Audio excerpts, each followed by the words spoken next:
படுக்கும் திசை அப்படின்னு சொல்றோம் இல்லையா?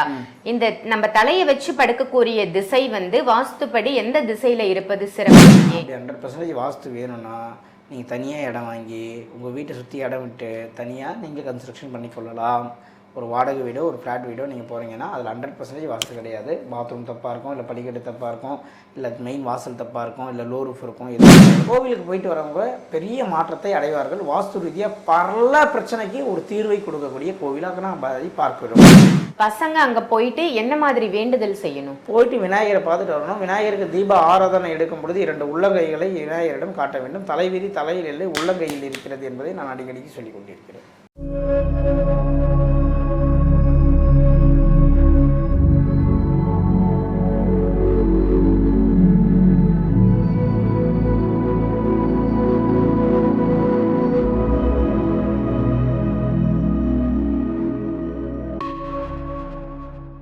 ஆன்மீக பரிகார நேயர்கள் அனைவருக்கும் அன்பான வணக்கங்கள். இன்னைக்கு நம்ம யாரை சந்திக்க வந்திருக்கோம் அப்படின்னு பாத்தீங்கன்னா அஸ்ட்ராலஜர் வாஸ்து நிபுணர் சம்பத் சுப்பிரமணி சாரை தான் சந்திக்க வந்திருக்கோம். வணக்கம் சார். வணக்கம் மேடம். சார், வாஸ்து ரீதியா நிறைய விஷயங்கள் நீங்க மக்களுக்கு சொல்றீங்க. வாஸ்து இருந்தா நிச்சயமா ஒரு வீட்டுல வாஸ்து பாதிப்பு இருந்தா கர்மாவால என்ன பிரச்சனை வரும், வடமேற்கு பாதிப்பு இருந்தா என்ன பிரச்சனை வரும், கங்கா ஆரத்தி கூட நீங்க இப்போ பண்ண போறீங்க அப்படின்னு சொல்லியிருந்தீங்க. அதை பத்தி முதல்ல சொல்லிட்டு அப்புறம் நம்ம பதிவுக்குள்ள போலாம் சார். அந்த கங்கா ஆரத்தியோட சிறப்பு என்ன, என்னைக்கு அந்த ஃபங்க்ஷன் நடக்க போகுது, யாரெல்லாம் கலந்துக்கலாம்? கங்கா ஆரத்தி என்பது நம்ம இப்போ அவினாசி பக்கத்தில் ஆல்ரெடி ஒரு கங்கா ஆரத்தி பயங்கர விசேஷமாக பண்ணோம். 2025 தண்டலம் ஆஞ்சநேயர் கோவிலில், பெருமாள் கோவிலில் இருக்கக்கூடிய ஆஞ்சநேயருக்கு நம்ம பண்ணோம். இப்போ பெருமாளுக்கே பண்ணுறோம். கோவிந்தராஜ பெருமாள் கோவில் அவினாசியிலேருந்து நம்ம சத்தியமங்கலம் போகிற வழி, புளியங்குடி போகிற வழியில் தண்டுகாரன்பாளையம் அப்படின்னு ஒரு ஊரில் சுயம்பு பெருமாள் கோயில் தடைபட்டு 11 வருஷமாக கோவில் கட்ட முடியாமல் இருக்குது. அந்த கோவில் கட்டுவதற்கும் முடங்கி போய் இருக்க இறைவனை வெளியே கொண்டு வருவதற்கும், வெளியே கொண்டு வர மக்களை நான் வெளியே கொண்டு வருவேன் இறைவன் சொல்வதாகவும் ஒரு இது தாற்பயமாக கொண்டு இறைவன் 11 வருஷமாக முடங்கி கிடக்கார். கோவிலே இல்லை, ஒரு சின்ன ரூமில் வச்சுருக்காங்க. கங்கா ஆரத்தி பண்ணி கூட்டு பிரார்த்தனை பண்ணி அந்த இறைவன் கோவில் திருப்பணி ஆரம்பிச்சிட்டோம்னா யாரெல்லாம் கங்கா ஆரத்தியில் கலந்துக்கிட்டு இறைவனை வெளியே கொண்டு வருவதற்கு பிரார்த்தனை பண்ணாங்களோ அவங்களுடைய வாழ்க்கையில் இருக்கக்கூடிய முடக்கத்தை இறைவன் வெளியே கொண்டு வருவார். இது சத்தியமான உண்மை.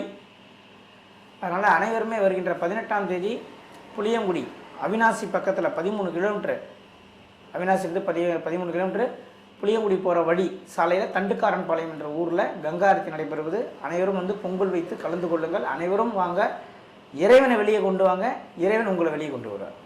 வாஸ்து ரீதியாக உங்கள் வீட்டில் எவ்வளோ பெரிய குறை இருந்தாலும் அது நிவர்த்தியாகும். Super sir. வாஸ்துக்காகவே கங்கா ஆரத்தி பண்ண போறீங்க, என்ன டேட்ல பண்றீங்க, பொங்கல் வச்சு இந்த கங்கா ஆரத்தி பண்றதால என்ன சிறப்பு அப்படின்னு மக்களுக்கு சொல்லியிருக்கீங்க. கண்டிப்பா மக்கள் எல்லாரும் கலந்துக்கணும். இன்னைக்கான டாபிக் உள்ள போயிடலாம் சார். இன்னைக்கான டாபிக் படுக்கும் திசை அப்படின்னு சொல்றோம் இல்லையா? இந்த நம்ம தலையை வச்சு படுக்கக்கூடிய திசை வாஸ்துப்படி எந்த திசையில இருப்பது சிறப்பு, ஏன்? வடக்கை தவிர்த்து 3 திசையில் நீங்கள் தலையை வச்சு படுக்கலாம். வடக்கு திசையில் மட்டும் தலை வைத்து படுக்கக்கூடாது. Okay sir. இது ஜென்ரலா சயின்டிஃபிக்கா அந்த காந்த புலம் ஈர்க்கும் அப்படின்லாம் சொல்லுவாங்க. அதனாலயா இல்லை வாஸ்து ரீதியான பல பிரச்சனைகளை கொடுக்குமா? நீங்கள் கேட்ட அந்த சயின்டிஃபிக்கான விஷயந்தான் வாஸ்து. சயின்டிஃபிக்கான விஷயம் வேறு, வாஸ்து வேறு இல்லை. வடக்கு பக்கம் நீங்கள் தலை வச்சிங்கன்னா உங்கள் காலில் இருக்கக்கூடிய அனைத்து நெகட்டிவும் தலைக்கு ஏறிடும். தெற்கில் தலை வச்சிங்கன்னா தலையிலேருந்து நெகட்டிவ் எல்லாம் இறங்கி கால் வழியே வெளியே போயிடும். இதுதான் உண்மை. காந்த சக்தி தான் வாஸ்து, வாஸ்து தான் காந்த சக்தி, மேக்னெட்டிக். இப்போ ஒரு வீட்டோட பூஜை அறை அமைக்க வேண்டிய திசையை பற்றி சொல்லுங்கள் சார். எப்படி அமைக்கணும், என்னென்ன விஷயங்கள் எல்லாம் இருக்கணுங்க? வடமேற்கு மூலையிலையும் அமைப்பது சிறப்பு, அப்படி இல்லைன்னா தென்கிழக்கு மூலையில் அமைப்பது சிறப்பு. அந்த பூஜை ரூமில் தேவையற்ற படங்கள் இருக்கக்கூடாது. நிறைய கொடுக்குறாங்கன்ட்டு எல்லாத்தையும் 100 படத்தை வாங்கிட்டு தான் மாட்டிடாதீங்க. ஒரே ஒரு சிங்கிள் படம் இருந்தாலே உங்கள் வாழ்க்கை மாறும். சரி, சிங்கிள் படம் இருக்க முடியல, இன்னும் 2-3 வச்சுன்னா வச்சுக்கிங்க, ரொம்ப அதிகமாக வச்சுக்காதீங்க.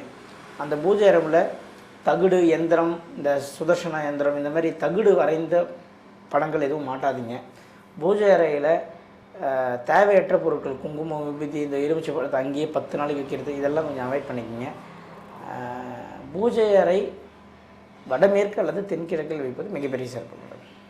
ரொம்ப அழகாக சொன்னீங்க சார். இப்போ நம்ம ஒரு வீடு அமைச்சிட்டோம், பூஜை அறை, படுக்கை அறை, இல்லை அக்னி மூலையில் கிச்சன், இந்த மாதிரி விஷயங்கள் எல்லாம் ஒரு வீட்டில் இருக்குது. அப்படி இருக்கக்கூடிய வீட்லயும் வாஸ்து குறைபாடு ஒரு சிறு அளவில் இருக்குமா? ஏன்னா இந்த அபார்ட்மெண்ட்ல எல்லாம் கட்டுறாங்க. நீங்கள் எவ்வளோ தான் ட்ரை பண்ணி வாஸ்துவில் ஜாம்பவானே வந்தாலும் 100% வாஸ்து பண்ண முடியாது. ஏன்னா அப்படி 100% வாஸ்து வேணும்னா நீங்கள் தனியாக இடம் வாங்கி உங்கள் வீட்டை சுற்றி இடம் விட்டு தனியாக நீங்கள் கன்ஸ்ட்ரக்ஷன் பண்ணிக்கொள்ளலாம். ஒரு வாடகை வீடோ ஒரு ஃப்ளாட் வீடோ நீங்கள் போகிறீங்கன்னா அதில் 100% வாஸ்து கிடையாது. பாத்ரூம் தப்பாக இருக்கும், இல்லை படிக்கட்டு தப்பாக இருக்கும், இல்லை மெயின் வாசல் தப்பாக இருக்கும், இல்லை லோ ரூஃப் இருக்கும், ஏதோ ஒரு தவறு இருக்கும். வேறு வழி கிடையாது. அப்படி தான் வாழ்ந்தாக வேண்டும். அந்த தவறில் எந்த தவறு மேஜரான தவறு இல்லாமல் மைனரான தவறாக பார்த்து நம்ம வீட்டை மாற்றிக்கணும். Okay sir. இப்போ ஒரு அந்த அபார்ட்மெண்ட்டுக்கே வாஸ்து பார்க்கணுமா? இதுல அந்த அபார்ட்மெண்ட்ல நம்ம வீடு எந்த திசையில இருக்கு? நம்ம வீட்டுக்கு வாஸ்து மெயினாக வேலை செய்யும். அந்த அபார்ட்மெண்ட்டுக்கு ஓவராலாக அபார்ட்மெண்ட்டுக்கு இருக்கிற அந்த வாஸ்து வந்து அந்த வீட்டில் இருக்கிறவங்க எல்லாருக்கும் ஷேர் ஆகிடும். ஓ, அது எல்லாருக்குமே ஒரு 7 பேர் இருக்காங்கன்னா 7 பேருக்கும் ஷேர் ஆகும். இப்போ காமன் கரண்ட் பில் எல்லாரும் தான் சேர்ந்து கட்டுறீங்க. ஆமா, அதே மாதிரி தான் காமனாக ஷேர் ஆகும் வாஸ்து பிரச்சனை. Okay sir. இப்போ நிறைய கோவில்களை பத்தி நீங்க சொல்லியிருக்கீங்க. வாஸ்துக்கும் சரி இல்லை மக்களுடைய அன்றாட வாழ்க்கைக்கும் சரி நிறைய கோவிலை சொல்லியிருக்கீங்க. இப்போ வாஸ்து ரீதியான பிரச்சனையை தீர்த்துக்கணும்னா ஏதாவது ஒரு கோவில் சொல்லுங்க. நம்ம திருப்பூர் பக்கத்தில் வெண்பேடுன்னு ஒரு கிராமம், அங்கே அகஸ்தீஸ்வரர் அப்படின்னு ஒரு சிவன் கோயில் இருக்குது. அது கும்பாபிஷேகம் வர பிப்ரவரி 6ஆம் தேதி கும்பாபிஷேகம். அந்த கோவிலுக்கு போயிட்டு வரவங்க பெரிய மாற்றத்தை அடைவார்கள். வாஸ்து ரீதியாக பல பிரச்சனைக்கு ஒரு தீர்வை கொடுக்கக்கூடிய கோவிலாக நாம் அதை பார்க்கிறோம்.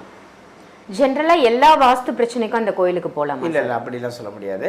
மெயினாக இவங்களுக்கு வந்து பார்த்தீங்கன்னா வெளிநாடு வெளி ஊர் செல்பவர்களுக்கு, வழக்கிலிருந்து வெற்றி பெறவர்களுக்கு, டிவோர்ஸ் பிரச்சனைகளுக்கு, குழந்தை தங்குவதற்கு அந்த இடம் சக்ஸஸ் கொடுக்கும். ஓகே. இப்போ படிப்பு அப்படின்னா எந்த கோவிலுக்கு சார் போகலாம்? நல்ல கல்வி ஞானம் வரணும். பிள்ளையார்பட்டி விநாயகர் மேடம். பிள்ளையார்பட்டி விநாயகர். ஓகே. பசங்க அங்கே போயிட்டு என்ன மாதிரி வேண்டுதல் செய்யணும்? போயிட்டு விநாயகரை பார்த்துட்டு வரணும். விநாயகருக்கு தீப ஆராதனை எடுக்கும் பொழுது 2 உள்ளங்கைகளை விநாயகரிடம் காட்ட வேண்டும். தலைவிதி தலையில் இல்லை, உள்ளங்கையில் இருக்கிறது என்பதை நான் அடிக்கடிக்கு சொல்லிக் கொண்டிருக்கிறேன். ஒவ்வொரு மனிதருடைய தலைவிதியும் அவங்க உள்ளங்கையில் இருக்கு. ஆமாம். எதனால சார் அப்படி சொல்றீங்க? அப்போது கிறிஸ்டின்ஸ் பார்க்குறீங்களா, கையை மூடிக்கிட்ட என்ன பண்ணுறாங்க? இல்லை, கையை தூக்கி காட்டுவாங்க. முஸ்லீம்ஸ் பாருங்கள், கையை திறந்து வச்சு காட்டுவாங்க. நம்மளுடைய தலைவிதி நம்ம கையில் தான் இருக்குது. இந்த கைரேகை தான் தலைவிதி. தலைவிதி தலையில் இருந்தால் எப்படி நம்ம பார்க்க முடியும்? தலைவிதி தலையில் இருந்தால் எப்படி நம்ம உங்கள் வாழ்க்கையை நம்ம ப்ரெடிக்ட் பண்ண முடியும்? கையில் இறைவன் வச்சுருக்கிறான். கையில் 9 வகையான கை இருக்குது. தலைவிதி இதெல்லாம் அடங்கி இருக்குது. இந்த ரேகையில் இறைவனுடைய கடைக்கன் பார்வைப்படும் போது உங்கள் வாழ்க்கை மாறும். ஃபாரினர்ஸ் எல்லாமே இறைவன்கிட்ட வந்தால் இப்படி தான் காட்டுவாங்க. அதோடைய நோக்கம் இதுதான், அதோடைய உள்ள அர்த்தம் இதுதான். ஓ, எந்த ஆலயத்துக்கு போனாலும் எந்த ஆலயத்துக்கு பெற்றலாமா?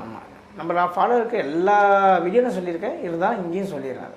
நிறைய பேருக்கு முக்கால்வாசி பேருக்கு தெரியும் இந்த விஷயம். தெரியும். ஸோ நம்மளுடைய நேயர்களுக்காகவும் கொஞ்சம் தெளிவான விளக்கமாக சொல்லிடுங்க சார். அதை விட சாமி கும்பிடும் வந்து 2 உள்ளங்கையும் சாமி கிட்ட இப்படி காட்டணும். கையை மூடிக்கக்கூடாது. உன் தலைவிதியை இறைவா என்னை காப்பாற்றிடாத அப்படின்னு மூடிக்கக்கூடாது. காப்பாற்றிட்டுன்னு சொல்லி கையை காட்டணும். தெளிவாக புரிஞ்சு. Okay okay, super sir. ரொம்ப அழகான பதிவாக, தெளிவான பதிவாக, வாஸ்துவை பற்றி நிறைய அவேர்னஸ் பதிவாக கொடுத்துருக்கீங்க. நன்றி. நன்றி.